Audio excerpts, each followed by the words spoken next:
সুপ্রিয় দর্শক, আসসালামু আলাইকুম। দেখে নিশ্চয়ই বুঝতে পারছেন, আজকে আপনাদের সাথে শেয়ার করব সেমাই রেসিপি। পারফেক্ট একটা রেসিপি নিয়ে আজকের ভিডিও। এখানে আমি নিয়েছি হাফ কাপ সেমাই, হাফ কাপ চিনি, আর নিয়েছি কয়েক রকম বাদাম। বাদামগুলো আমি আগে থেকেই হালকা তেলে ভেজে নিয়েছি। এখন চুলায় একটি প্যান বসিয়ে প্যানে দিয়ে দিচ্ছি 1 লিটার তরল দুধ। আমি এখানে আলাদা করে কোনো মিল্ক পাউডার ইউজ করব না। এজন্য আমি 1 লিটার তরল দুধকে জাল করে হাফ করে নিয়েছি, অর্থাৎ প্রায় অর্ধেকটা করে নিয়েছি। এতে করে অনেকটা ক্রিমি ভাব চলে আসবে। তবে আপনারা চাইলে আরেকটু বেশি রাখতে পারেন, আর সাথে গুঁড়া দুধ ইউজ করতে পারেন। এখন দিয়ে দিচ্ছি হাফ কাপ চিনি। এখানে আমি যতটুকু সেমাই নিয়েছি ঠিক ততটুকু পরিমাণ চিনি নিয়েছি। এতে করে পারফেক্ট একটা মেজারমেন্ট আসে। আর কেউ যদি খুব বেশি মিষ্টি পছন্দ করেন সেক্ষেত্রে আরেকটু বাড়িয়ে দিতে পারেন। নর্মালি সেমাইটা আমরা কম বেশি সকলেই রান্না করতে পারি, তবে পারফেক্ট একটা মেজারমেন্ট না আসলে টেস্টটা ভিন্ন হয়ে যায়। এ কারণে আজকের ভিডিওটি একদম পারফেক্ট মেজারমেন্ট সহ সেমাই রান্নার রেসিপি। আর এর টেস্ট এতটা যে একবার খেলে স্বাদ মুখে লেগে থাকবে। এখন এই পর্যায়ে 2 থেকে 3 মিনিট মিডিয়াম টু লো ফ্লেমে ভালোভাবে জাল করে নেব। এখন দিয়ে দিচ্ছি সেমাই। সেমাইগুলোকে আপনারা চাইলে হালকা তেল বা ঘিতে ভেজে নিতে পারেন, তবে আমার কাছে মনে হয় যে না ভাজলেও এই স্বাদ কিছুটা কম নয়।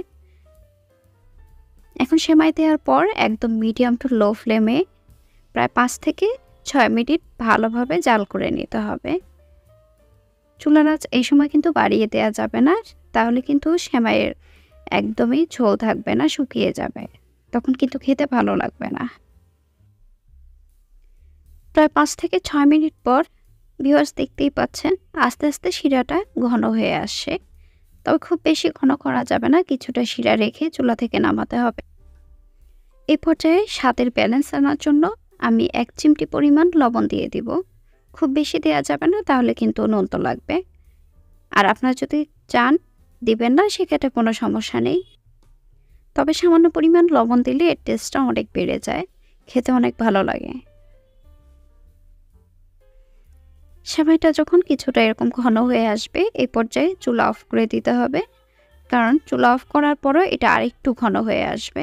এ কারণে আপনারা যদি সেমাইয়ের শিরা পছন্দ করেন সেক্ষেত্রে আরেকটু বেশি শিরা রাখতে পারেন। আমি এই পর্যায়ে চুলা অফ করে দিচ্ছি, দিয়ে অপেক্ষা করব 2 থেকে 3 মিনিট। এখন সেমাইটা একদম পারফেক্ট। এই পর্যায়ে সার্ভ করার জন্য আমি কয়েকটি বাদাম উপরে দিয়ে দিচ্ছি। বাদামগুলোকে আমি হালকা তেলে ভেজে নিয়েছি। আপনারা চাইলে তেল বা ঘিতেও ভেজে নিতে পারেন, এতে টেস্ট আরও বেড়ে যাবে। আর কেউ যদি বাদাম পছন্দ না করেন সেক্ষেত্রে দেওয়ার কোনো প্রয়োজন নেই। এভাবেও সেমাইটা অনেক ভালো লাগবে।